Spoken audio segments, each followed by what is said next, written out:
జగనన్న ఓడిపోయాడని చెప్పిందెవరు? గెలిచామని డబ్బా కొట్టుకుంటున్న వారి గెలుపులో నిజాయితీ ఎంత?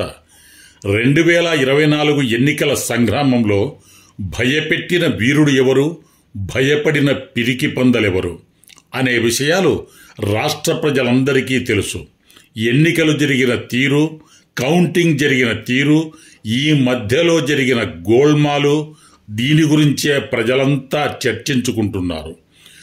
పరీక్ష బాగా రాసిన ఏ విద్యార్థి అయినా తాను పరీక్షలు బాగా రాశాను, ఫస్ట్ క్లాస్లో ఖచ్చితంగా పాస్ అవుతాను అని అనుకుంటాడు. కానీ ఆ పరీక్ష పేపర్ రుద్దేవాళ్ళు, వచ్చిన మార్కులను ఆ ర్యాంకును ప్రకటించేవారు సరైన వారు కాకుండా ఉంటే, అవినీతికి తలొగ్గి వాళ్ళు ఆ విద్యార్థి మార్కులను తారుమారు చేస్తే ఆ విద్యార్థి పరిస్థితి అగమ్యగోచరంగా తయారవుతుంది. ఇప్పుడు జగనన్నది అదే పరిస్థితి. మంచి పాలన, ప్రజలు మెచ్చే పాలన, ఇతర రాష్ట్రాల అధినేతలు సైతం తనను అనుసరించే పాలన, విదేశీ ప్రముఖులు సైతం కొనియాడే పాలన జగనన్న అందించాడు. ఇది 100కి 100 పాళ్ళు నిజం. మరి పొరపాటు ఎక్కడ జరిగింది? వైఎస్ఆర్ కాంగ్రెస్ పార్టీ దారుణ పరాజయం ఎలా మూటకట్టుకుంది అంటే దానికి సమాధానం వైఎస్ఆర్ కాంగ్రెస్ పార్టీకి ప్రజలు వేసిన ఓట్లు చిత్తు కాగితాల్లా కంప చెట్లలో ఎందుకు కనిపించాయో చెప్తే తెలుస్తుంది. 3 అంచెల భద్రత ఉన్న స్ట్రాంగ్ రూముల్లో ఈవీఎంలు ఎందుకు పగిలాయో చెబితే తెలుస్తుంది. పోలింగ్ రోజు పోలైన ఓట్లకు, కౌంటింగ్ రోజున ఓట్లకు భారీ తేడా ఎందుకు వచ్చిందో ఆ నారా రహస్యం బయటపడితే తెలుస్తుంది. 1-2 ఓట్ల శాతం ఉన్న కమలం పార్టీతో 36 ఓట్ల శాతం ఉన్న సైకిల్ పార్టీ ఎందుకు పడిగాపులు పడి ప్రాధేయపడి పొత్తు పెట్టుకుందో తెలిస్తే ఈ ఎన్నికలలో జరిగిన మతలబు తెలుస్తుంది. నిత్యం ప్రజలలో ఉంటూ వారి గుండెల్లో నాయకునిగా పదిలమైన స్థానాన్ని సంపాదించుకున్న ధర్మవరం కేతిరెడ్డి వెంకటరామిరెడ్డి, పాణ్యం కాడసాని రాంభూపాల్ రెడ్డి గారుల వంటి ఎందరో నాయకులు ఓడిపోవడం, వారి స్థానాల్లో ప్రజల్లో అసలు కనిపించని వారే కూటమి అభ్యర్థులు అత్యధిక మెజార్టీతో గెలవడంలోనే ఏదో తెరకాసుందని ప్రజలు అనుకుంటున్నారు.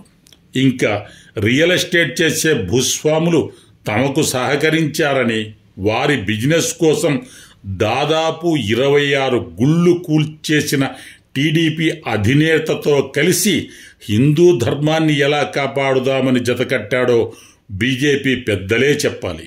సో ఏది ఏమైనా కత్తులతో పోరాడినా, ఫ్యామిలీలలో చిచ్చు పెట్టి కుట్రలు చేసి పోరాడినా, ట్యాంపరింగ్ చేసి పోరాడినా, వెన్నుపోటు పొడిచి పోరాడినా, ఎలాంటి అధర్మ పద్ధతుల్లో పోరాడినా గెలిచారు.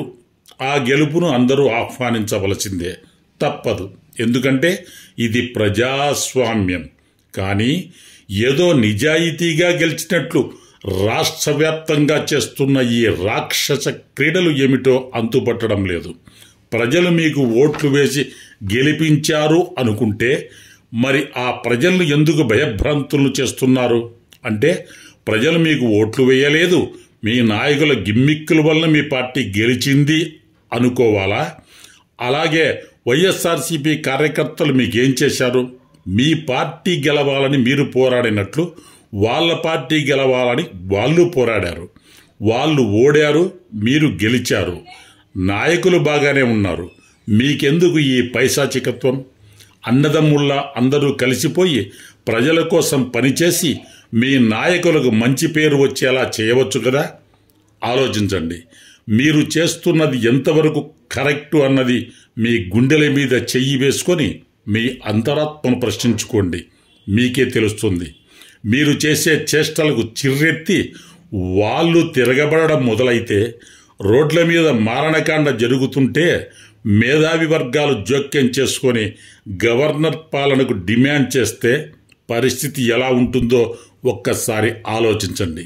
ఇంకా వైఎస్ఆర్ కాంగ్రెస్ పార్టీ అపజయానికి జగనన్న చూపిన మెతక వైఖరి కూడా ఒక కారణమని తప్పకుండా చెప్పాలి. ఏ నాయకుడైనా ఒక హోదా వచ్చేసరికి ప్రజలను కార్యకర్తలను నిత్యం కలుసుకోవడం కుదరదు. దానికి సెక్యూరిటీ రీజన్స్ ఉంటాయి. అందుకోసం తన తరపున మాట్లాడడానికి, అందరి విషయాలు ఎలాంటి గోప్యం లేకుండా తనకు తెలపడానికి ఒక కోటరీ ఏర్పాటు చేసుకుంటారు. ఆ కోటరీలో ఉన్నవారు తమ కోసం, తమ ఆధిపత్యం కోసం కాకుండా ఆ నాయకుని మంచి కోసం, ఆయన పేరు ప్రఖ్యాతులు ఇంకా ఇనుమడించేలా పనిచేయాలి. కానీ జగనన్న కోటరీలో అలాంటి వాళ్ళు లేరు. అదే ఈనాడు పార్టీకి పట్టిన దౌర్భాగ్యం. జగనన్న పాదయాత్రలో ప్రజలే రక్షకులుగా జగనన్న వెంట నిలిచారు. ఆయనలో మహానేత రాజన్నను చూసుకున్నారు. అనుక్షణం కంటిపాపలా జగనన్నను కాపాడుకున్నారు. ఎన్నికలలో ప్రతి కార్యకర్త జగనన్న విజయం తమ విజయంగా భావించి ఉరకలెత్తే ఉత్సాహంతో పనిచేశారు. ఒక్కో కార్యకర్త వందలాది మంది ప్రజలను చైతన్యవంతులుగా చేసి పోలింగ్ బూత్కు రప్పించి ఓట్లు వేయించగలిగారు. వారి శ్రమ ఫలించింది. మీరు ముఖ్యమంత్రి అయ్యారు. కానీ ఆ తర్వాత జరిగిందేమిటి? మీతో కలిసి కనీసం ఫోటో తీసుకునేదానికి కూడా లక్షలాది మంది కార్యకర్తలకు అవకాశం కలగలేదు.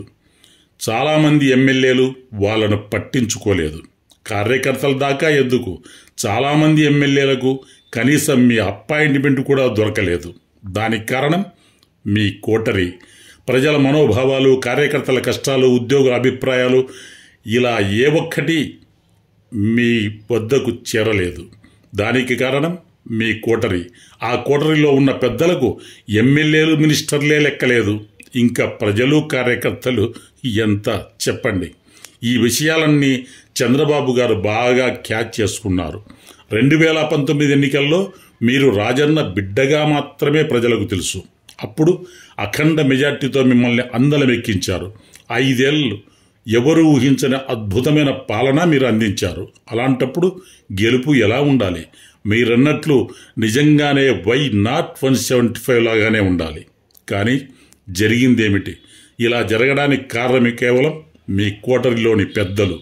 మీకు పరిస్థితులు సరిగా వివరించకపోవడం, మీరు కార్యకర్తల గురించి ఆలోచించకపోవడం. మీరంటే పడిచచ్చే అభిమానమున్న కార్యకర్తలు కూడా ఈసారి వారి ఓట్లు మీకు వేశారు తప్ప ఎవరితో వేయించలేదు. దానికి కారణం మీ జగన్ అసలు మీకేం చేశాడు అని విపక్షాలోని కార్యకర్తలు ఎగతాళి చేయడం. ఒక చిన్న ఉదాహరణ చెప్తాను జగనన్న. దీన్ని కోపంగా కాకుండా అభిమానంగా తీసుకొని ఆలోచించండి దయచేసి. నేను నాన్నగారు ఉన్నప్పటి నుంచి ఆయన పథకాలపై బుక్స్ రాసేవాడిని. నా ప్రతి పుస్తకం నాన్నగారే ఆవిష్కరించి నాకు ఆశీస్సులు అందజేసేవారు. ఆయన నుండి ఏ సహాయాన్ని పొందలేదు. నేను మీకు కూడా బాగా తెలుసు. ఎందుకంటే నాది పులివెందలే. నూజివీడు పాదయాత్రలోగా మిమ్మల్ని కలిశాను. జనం గుండెల్లో రాజన్న, జనం కోసం జగనన్న అనే పుస్తకం రాశాను. ఆ పుస్తకం ప్రింట్ అయ్యి ఇప్పటికి సంవత్సరమైంది. మీ చేతుల మీదుగా ఆవిష్కరింపజేయాలని నా కోరిక. కొంతమంది ఎమ్మెల్యేల ద్వారా, మినిస్టర్ గారి ద్వారా కూడా ట్రై చేశాను. కానీ నాకు మిమ్మల్ని కలిసే అవకాశం రాలేదు. వైఎస్ భాస్కర్ రెడ్డి అన్న గారికి, వైఎస్ మనోహర్ రెడ్డి గారికి కూడా తెలుసు. ఆ పుస్తకం మీతో ఆవిష్కరింపజేసి కష్టసుఖాలు చెప్పుకుందామని అనుకున్నాను. కానీ కుదరలేదు. అది నా పరిస్థితి. జగనన్న, ఇప్పటికైనా మించిపోయింది ఏమి లేదు. అలవి కాని హామీలతో మాయ చేసి అందలమెక్కిన కూటమి నేతలకు ప్రజలు బుద్ధి చెప్పే రోజు చాలా దగ్గరలోనే ఉంది. మీరు దయచేసి ప్రతి నెల ఒక జిల్లాలోని మీ అభిమానులతో, పార్టీ కార్యకర్తలతో మమేకమై మీటింగులు పెట్టండి.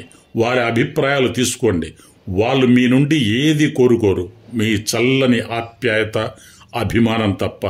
కష్టాలలో ఉన్న కార్యకర్తలకు మీరు అండగా ఉంటారని భరోసా ఇవ్వండి. చాలు. సింహాలై గర్జించి సమరోత్సాహంతో మీకోసం కథన రంగంలో దూకుతారు.